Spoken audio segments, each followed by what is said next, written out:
Hello everyone, मैं विकास। जैसा कि आपका हिंदी आदित्य पब्लिकेशन में बहुविकल्पीय प्रश्नों का महा मैराथन चल रहा है, उसी क्रम में जो आपका जो वीडियो है समास, जैसे हमने पिछले वीडियो में 1 से 55 तक प्रश्न करा दिए थे।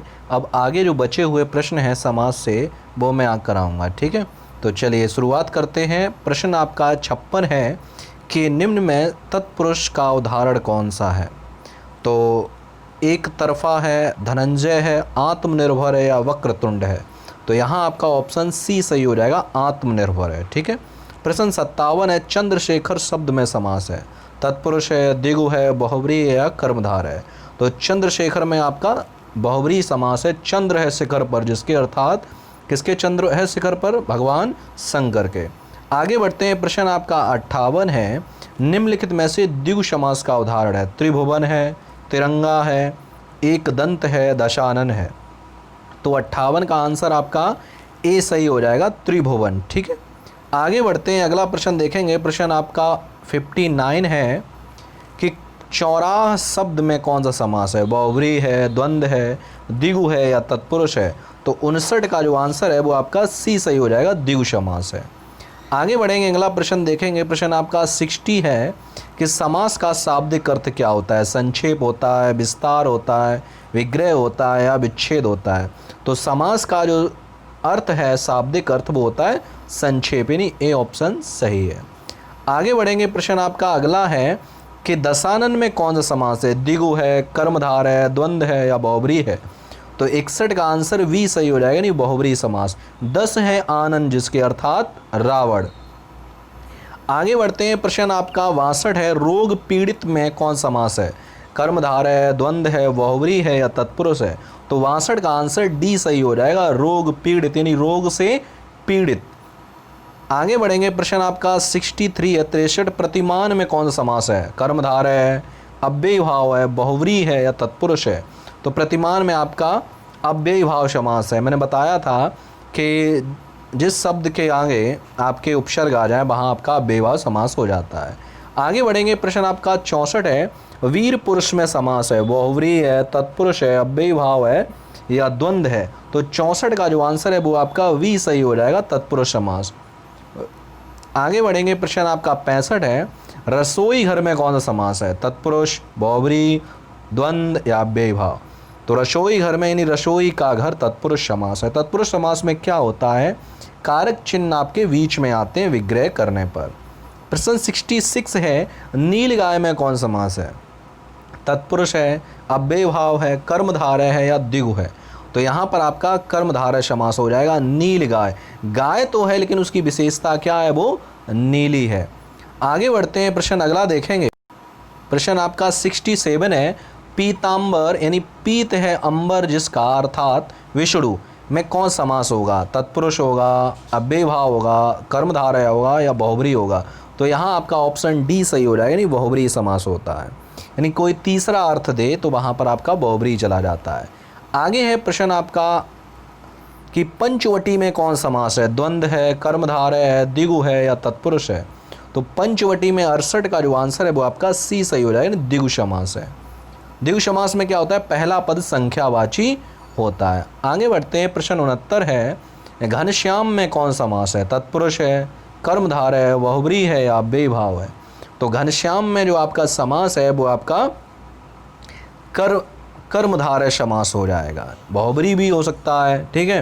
क्यों, कि घनश्याम यानी कृष्ण को कहा गया, कर्मधारय श्याम तो है, यानी घन तो है, बादल तो हैं, लेकिन उसकी विशेषता क्या है, श्याम के समान है। या श्याम तो है, उनकी विशेषता घन के समान काले हैं। ठीक। आगे बढ़ते हैं। प्रश्न आपका 70 है, पीतांबर अभी आया था कि कौन सा समास है। तो पीतांबर में आपका बहुव्रीहि समास हो जाएगा, यानी विष्णु के लिए कहा गया है। प्रश्न अगला है 71 के यथाशक्ति में कौन समास है। तत्पुरुष है, बहुव्रीहि है, अव्ययी भाव है या कर्मधार है। तो यथाशक्ति में आपका अव्ययी भाव समास होता है। यथा है, ठीक है, अनु है, भर है, प्रति है। अगर ये शब्द आपको आगे मिलते हैं, जुड़े हुए उपसर्ग मिलते हैं, तो वहाँ आपका अव्ययी भाव समास हो जाता है। आगे बढ़ते हैं। प्रश्न आपका 72 है कि जब दो शब्द समास बनाकर तीसरे शब्द का विशेषण बन जाए तो वहाँ कौन समास हो जाएगा? द्विगु होगा, द्वंद्व होगा, बहुव्रीहि होगा या कर्मधारय होगा? तो वहाँ आपका बहुव्रीहि समास हो जाएगा। अभी मैंने बताया था जब दो शब्द मिलकर किसी तीसरे को विशेष्य बना देते हैं तो वहाँ आपका बहुव्रीहि समास हो जाता है। ठीक है, आगे बढ़ते हैं, अगला प्रश्न देखेंगे। अगला प्रश्न है आपका 73 है, समास का अर्थ है। अभी बताया था, तो समास का अर्थ होता है संक्षेप। ठीक है, प्रश्न आपका 74 है, अनायास में समास है, द्विगु है, नौ है, द्वंद्व है या कर्मधारय है? तो अनायास में आपका नौ समास है। नौ समास का मतलब होता है आपका जैसे मना करना, निगेटिव वाक्य, नकारात्मक। ठीक है, चलिए आगे देखते हैं। प्रश्न आपका 75 है, चंद्रशेखर में कौन समास है? अभी बताया था चंद्रशेखर किसके चंद्रशेखर पर है? बहुव्रीहि, यानी भगवान शंकर के, तो यहाँ बहुव्रीहि समास हो जाएगा। प्रश्न अगला है, रात दिन में कौन समास है? द्वंद्व है, द्विगु है, कर्मधारय या बहुव्रीहि है? तो रात दिन में जो आपका समास है वो आपका द्वंद्व समास है, यानी ए ऑप्शन सही है। प्रश्न 77 है, बहन भाई में कौन समास है? बहुव्रीहि है, तत्पुरुष है, द्वंद्व है या द्विगु है? तो यहाँ पर आपका जो ऑप्शन है वो आपका सी सही हो रहा है, यानी द्वंद्व समास है बहन भाई में। ठीक है, चलिए आगे बढ़ते हैं। प्रश्न अगला है 78 है, प्रश्न आपका कि दशमुख में कौन समास है? तत्पुरुष है, बहुव्रीहि है, द्वंद्व है या तत्पुरुष है? तो दशमुख में आपका बहुव्रीहि समास हो जाएगा। दशमुख कहा गया है रावण के लिए, दशमुख जो थे वो रावण के थे। प्रश्न 79 है, यथाशक्ति में कौन समास है? अभी आया था इससे पहले यही प्रश्न, तो इसमें अव्ययभाव समास होता है, यानी ऑप्शन डी सही हो जाएगा।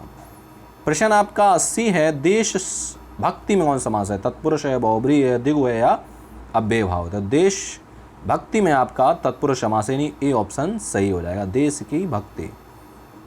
प्रश्न आपका या देश के लिए भक्ति हो जाएगा। 81 है, हस्तलिखित में समास है, कर्मधारय है, तत्पुरुष है, बहुव्रीहि है या द्वंद्व है? तो हस्तलिखित में आपका जो समास है वो आपका तत्पुरुष से हो जाएगा, यानी हाथ से लिखा हुआ। प्रश्न आपका 82 है कि त्रिनेत्र में समास है, तत्पुरुष है, बहुव्रीहि है, द्विगु है या कर्मधारय है?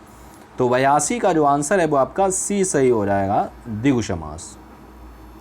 आगे बढ़ते हैं। प्रश्न आपका 83 है, भरपेट में कौन समास है? अव्ययभाव है, कर्मधारय है, द्विगु है या बहुव्रीहि है? तो यहाँ आपका ऑप्शन ए सही हो जाएगा, अव्ययभाव समास। आगे बढ़ते हैं। प्रश्न आपका 84 है, आनंद मग्न में कौन समास है? द्विगु है, तत्पुरुष है, बहुव्रीहि है, कर्मधारय है? आनंद में मग्न, तो यहाँ आपका ऑप्शन वी सही हो जाएगा, यानी तत्पुरुष समास। प्रश्न अगला देखेंगे, फिर से वही आ गया, आनंद मग्न में कौन समास है? तो आपका तत्पुरुष समास है। प्रश्न अगला देखते हैं 86 यानी 86, वनवास में समास है, तत्पुरुष है, कर्मधारय है, द्वंद्व है या बहुव्रीहि है? तो 86 का जो आंसर है वो आपका ए सही हो रहा है, यानी तत्पुरुष समास, वन में वास। प्रश्न 87 है, पंचवटी में कौन सा समास है? द्विगु है, नौ है, तत्पुरुष है, कर्मधारय है? तो 87 का जो आंसर है वो आपका ए सही हो जाएगा, यानी द्विगु समास। आगे बढ़ेंगे। प्रश्न आपका 88 है, पीताम्बर में कौन सा समास है? बहुव्रीहि है, द्वंद्व है, द्विगु है या कर्मधारय है? तो पीताम्बर में आपका बहुव्रीहि समास हो जाएगा, पीले हैं वस्त्र जिसके, या तो वहाँ पर होता है विष्णु। प्रश्न अगला है, नरोत्तम में कौन समास है? नवासी है, द्वंद्व है, तत्पुरुष है, अव्ययभाव है, कर्मधारय है? तो नरोत्तम में आपका जो समास होगा वो आपका वी सही हो जाएगा, नरों में उत्तम। ठीक है, चलिए आगे बढ़ते हैं। चलिए प्रश्न आपका 90 है, आजन्म में कौन समास है? द्विगु है, तत्पुरुष है, कर्मधारय या अव्ययभाव है? तो आजन्म में आपका अव्ययभाव समास होता है। प्रश्न 91 में है, धनहीन में कौन समास है? द्विगु है, तत्पुरुष है, द्वंद्व है या अव्ययभाव है? तो धनहीन में आपका तत्पुरुष समास हो जाए, धन से हीन। प्रश्न 92 है, स्वर्गगत में कौन समास है? तत्पुरुष, द्विगु, कर्मधारय या द्वंद्व? तो स्वर्गगत में आपका तत्पुरुष समास हो जाए, स्वर्ग को आगत।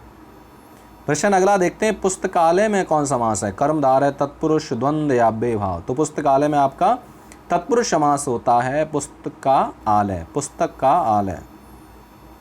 94 का आंसर लिखा हुआ है, दशानन अभी इससे पहले बता चुका हूँ, दशानन में आपका होता है बहुव्रीहि समास। ठीक है, आगे बढ़ते हैं। प्रश्न आपका अगला है 95, त्रिलोचन में तीन है नेत्र जिसके, अर्थात शंकर जी बहुव्रीहि होगा, तत्पुरुष होगा, द्वंद्व होगा या बेभाव होगा। तो यहाँ 95 का जो आंसर है वो आपका ए सही हो जाएगा, बहुव्रीहि समास।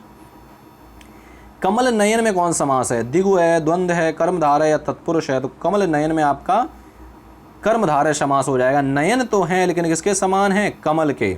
मैंने बताया था कर्मधारय में क्या होता है, पहला पद आपका विशेषण होता है और अन्य पद आपके कैसे होते हैं? विशेष्य होते हैं, या दोनों ही पद आपके विशेष्य हो सकते हैं या दोनों पद आपके विशेषण हो सकते हैं। ठीक है, चलिए आगे बढ़ते हैं। प्रश्न आपका 97 है, अन्य जल में कौन समास है? द्वंद्व है, कर्मधारय है, बहुव्रीहि है, तत्पुरुष समास है। तो अन्य जल में जो आंसर है वो आपका सही हो जाएगा ए, यानी द्वंद्व समास है। ठीक है, आगे बढ़ते हैं। प्रश्न आपका 98, अष्टाध्यायी में कौन समास है? द्विगु है, अव्यय भाव है, कर्मधारय या तत्पुरुष है। तो 98 का जो आंसर है वो आपका ए सही हो जाएगा, द्विगु समास है। ठीक है, चलिए आगे बढ़ते हैं। प्रश्न 99 है, यथा समय में कौन सा समास है? अव्यय भाव, तत्पुरुष, कर्मधारय या द्वंद्व। तो यहाँ पर आपका ऑप्शन ए सही हो जाएगा, नहीं अव्यय भाव समास। चलिए आगे बढ़ते हैं। प्रश्न आपका 100 है, भरपेट में कौन समास है? अव्यय भाव, तत्पुरुष, कर्मधारय या द्वंद्व। तो भरपेट में आप आंसर होगा आपका अव्यय भाव समास, यानी ए ऑप्शन आपका सही हो जाएगा। ठीक है, चलिए आगे बढ़ते। चलिए प्रश्न आपका 101 है, बहुव्रीहि समास का उदाहरण नहीं है। पंचवटी नहीं है, करोड़पति नहीं है, चतुर्भुज नहीं है, चरण कमल नहीं है। तो बहुव्रीहि समास का जो आपका उदाहरण है, कौन सा है? तो आपका चतुर्भुज है, 4 हैं भुजाएं जिसकी। ठीक है, अर्थात विष्णु।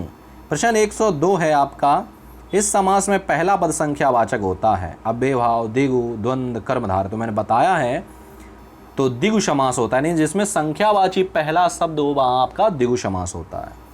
आगे बढ़ते हैं। प्रश्न आपका 103 है, जिस समास का पूर्व पद यानी पहला पद प्रधान हो वहाँ कौन समास होगा?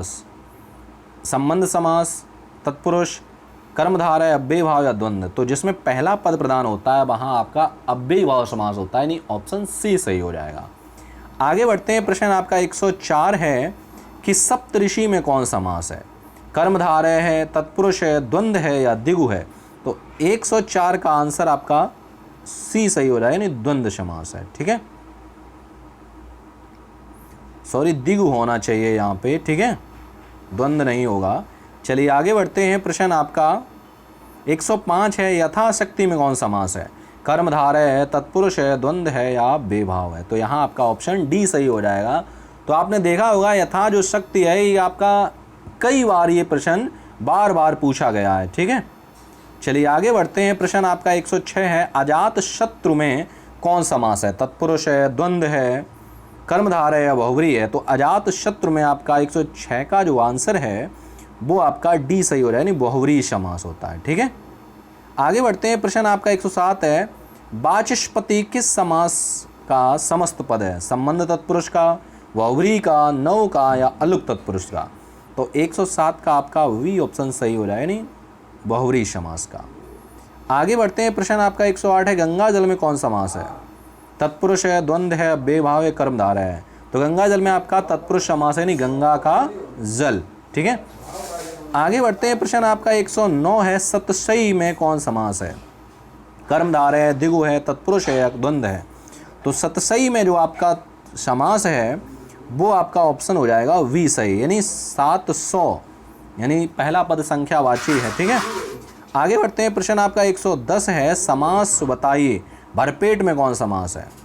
अव्यय भाव है, द्वंद्व है। तो यहाँ पे भरपेट में आपका अव्यय भाव समास है। ठीक है, चलिए आगे बढ़ते हैं। प्रश्न आपका 111 है, धीरे धीरे का समास होगा। द्वंद्व है, अव्यय भाव है, कर्मधारय या द्विगु समास है। तो धीरे धीरे शब्द में आपका अव्यय भाव समास होता है, जिसमें आपके जैसे एक जैसे ही शब्द आएँ, बेशक योजक चिन्ह लगा है तब वहाँ पर आपका क्या हो जाएगा? अव्यय भाव समास। जैसे आपका है पल पल लिखा हुआ है या बार बार लिखा हुआ है। ठीक है, तो वहाँ पर आपका अव्यय भाव समास ही होगा, एक ही जैसे शब्द हों योजक चिन्ह के इधर उधर। अगला है, चक्रपाणी में समास है। अव्यय भाव है, तत्पुरुष है, बहुव्रीहि है, कर्मधारय है। तो चक्रपाणी में आपका ऑप्शन सी सही हो रहा है, बहुव्रीहि समास है, चक्र को धारण करने वाला अर्थात कृष्ण। प्रश्न अगला है 113 है, चक्रपाणी, चंद्रभाल, सुलोचना में कौन समास है? कर्मधारय, द्वंद्व तत्पुरुष, सभी संप्रदान तत्पुरुष या सभी आपके बहुब्रीहि समास हैं। तो 113 का जो आंसर है वो आपका सी सही हो रहा है, यानी सभी में आपका बहुब्रीहि समास है। अगला प्रश्न देखते हैं, प्रश्न 114 है, 95 में कौन समास है? तत्पुरुष है, बहुब्रीहि है, कर्मधारय या द्विगु है। तो 95 में यानी 5 है आनंद जिसके अर्थात हनुमान जी, यानी बहुब्रीहि समास हो जाएगा। ठीक है, आगे बढ़ते हैं। इस वीडियो का आपका लास्ट प्रश्न है 115 कि सरासर में कौन समास है? द्वंद्व है, द्विगु है, अव्यय भाव या तत्पुरुष है।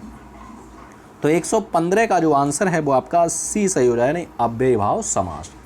तो आपके जो तत्पुरुष टॉपिक है, सॉरी आपका जो समास टॉपिक है, जिसमें आपके 115 प्रश्न हो गए हैं। ठीक है, आपका टॉपिक यहीं ये समाप्त होता है। जितने भी आपके बहुविकल्पीय प्रश्न थे वो मैंने आपको सभी करा दिए हैं। मिलते हैं आपको अगले वीडियो में नए टॉपिक के साथ, तब तक के लिए धन्यवाद।